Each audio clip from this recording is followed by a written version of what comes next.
そんなの常識だろって、そんなもん分かってくれないって言われるんですよ。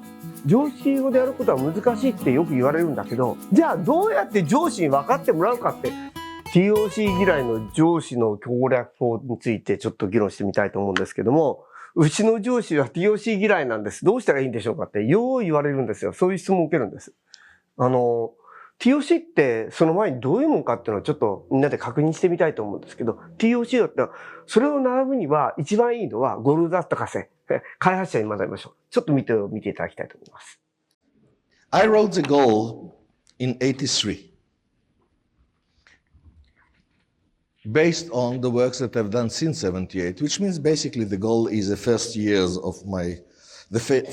years of my work. And at that time, what I've done, and still do, is I took the concepts of physics, the approach of physics, and I applied it to not the material world like physics or chemistry is doing, not to atoms or electrons or molecules or enzymes, but to human relationships, to organizations. Yes, when I started, people told me, Eli, you are totally out of your mind because people are not predictable.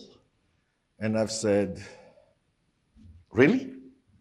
I think that I can predict very well what will happen to me if I'll tell my wife my true opinion about her new dress. What do you mean people are not predictable? If people are really not predictable, there is no base for society. There is no base for a family even.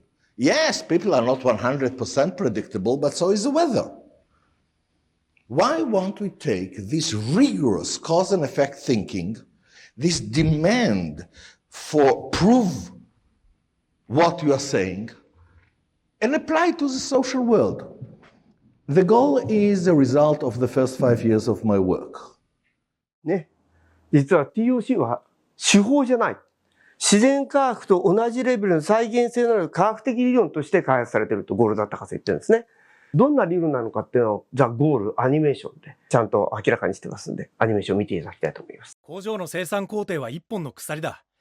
鎖の強度がスループットだとすると、最も弱い輪が鎖の強度を決める。これが、おっと、言わせてもらいますよ。そいつがボトルネックってわけでさ。いくつものボトルネックと格闘してきたが、この努力は続けなければならない。ボトルネックという呼び方より、ジョナは制約という呼び方を推奨していた。制約。ジョナによると、我々がたどったプロセスを振り返ると、5つの集中ステップで説明できるということだ。何ですかそれは。つまり、ステップ1、制約を見つける。ステップ2、制約をどう徹底活用するかを決める。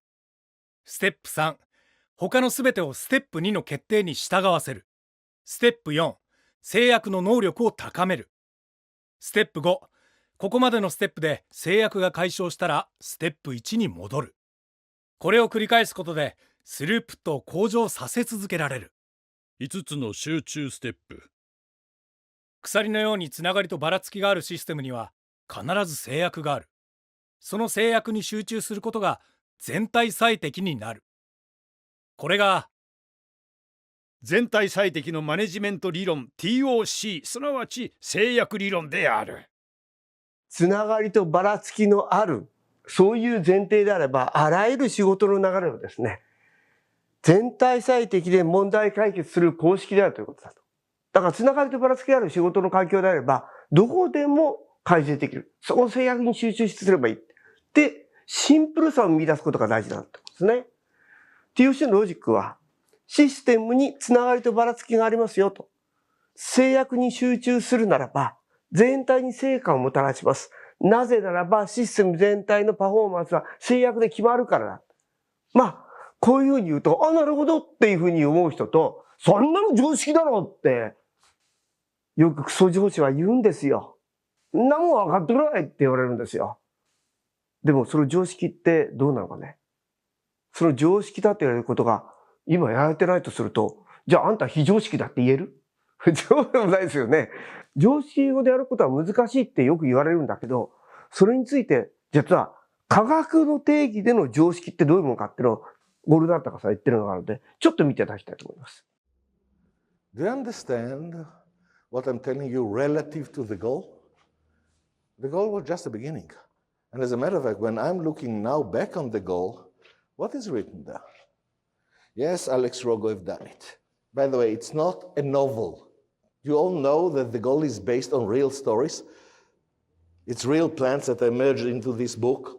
And after that, it was verified again and again. You know, I've got so many letters of thank you and so on. The letters that I cherish the most, I received less than a year after it was published. And it was from a plant manager in the United States. And he wrote to me, Dr. Goldratt, your book is not a novel anymore. It's documentary. Because I have done exactly what you wrote and I replicated all the results. And the only difference between your book and my reality is that my wife didn't come back yet.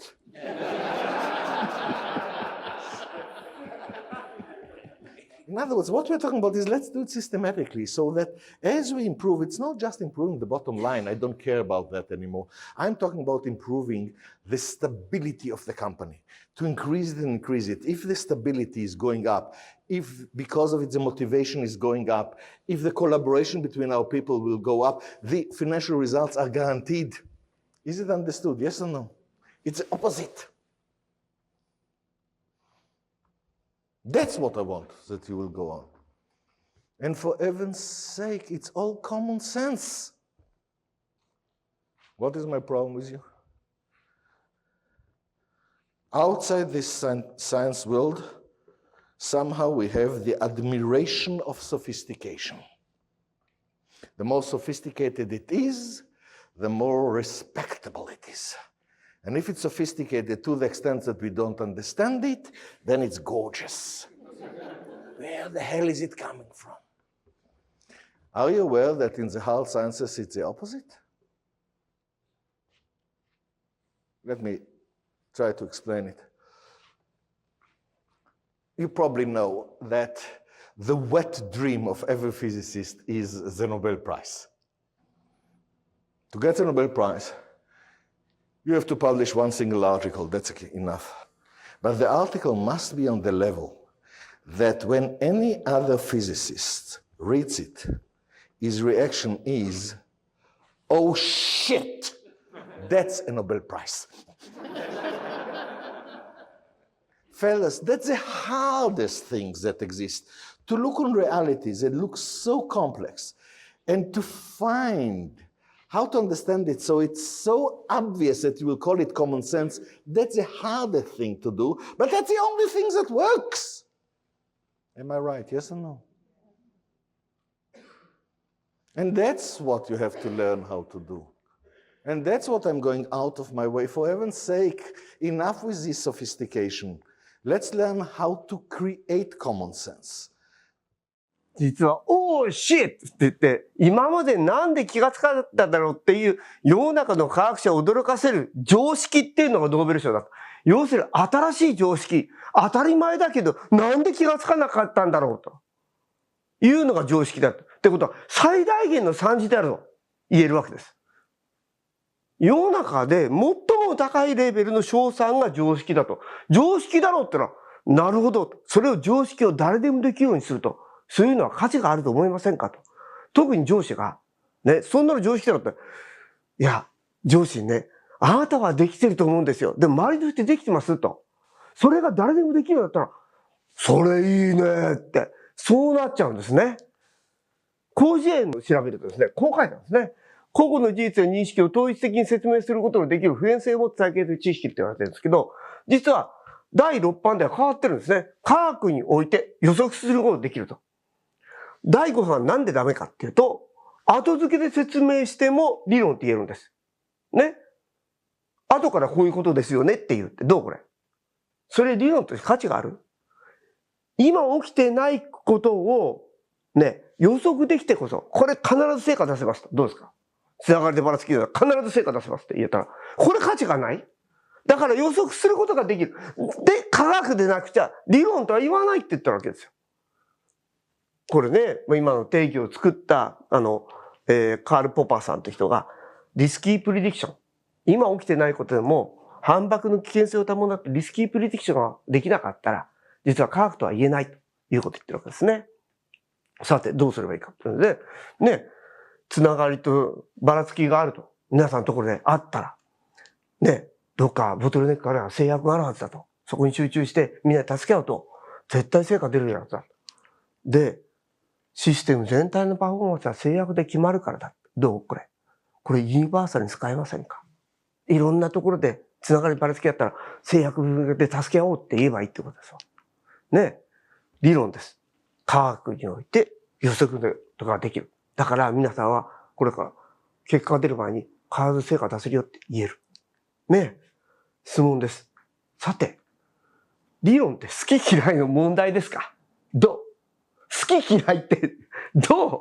この理論嫌いとか好きとか何それってね、知ってるか知らないかだけの問題じゃないの？知らないと、単純にね。じゃあどうやって上司に分かってもらうかってそれだけのことじゃないの？理論だということね。そのためにですね準備したんですよ。実は TOC をですね科学的理論として検証したという論文を書きました。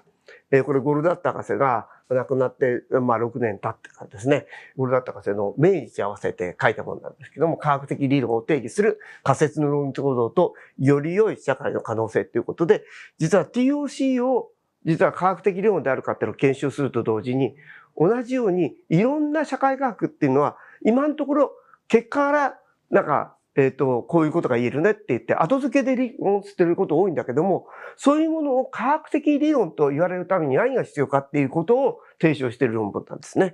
もしよかったらですね、上司に論文を見てもらうのもありと。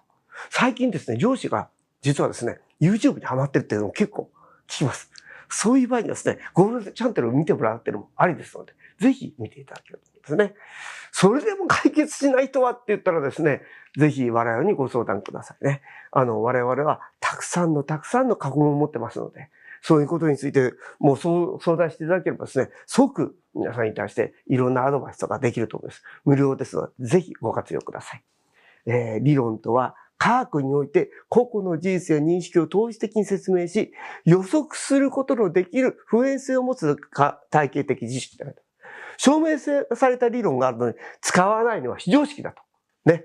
どんどん使って結果を出しちゃえばいい。どうでしょう？簡単ですよ。本当に使っちゃえばいいんです。すいません。万有引力の法則を使いますなんて一時言わないでしょ？ね。使っちゃえばいいと。で、どんどん結果出して、実はこれ TOC なんですって。どうこれ。常識だって言われてるんだから常識的なことしただけですって。嘘吹いてもしてかっこいいですね。はい。どうでしょう？金の知恵ありましたでしょうか？はい。月曜日は楽しみな開催しましょう。ありがとうございます。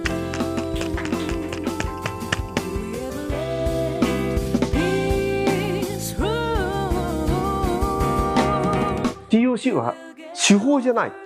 自然科学と同じレベルの再現性のある科学的理論として開発されているとゴールドラット博士言ってるんですね。つながりとばらつきのある、そういう前提であれば、あらゆる仕事の流れをですね、全体最適で問題解決する公式であるということです。それが誰でもできるようになったら、それいいねって、そうなっちゃうんですね。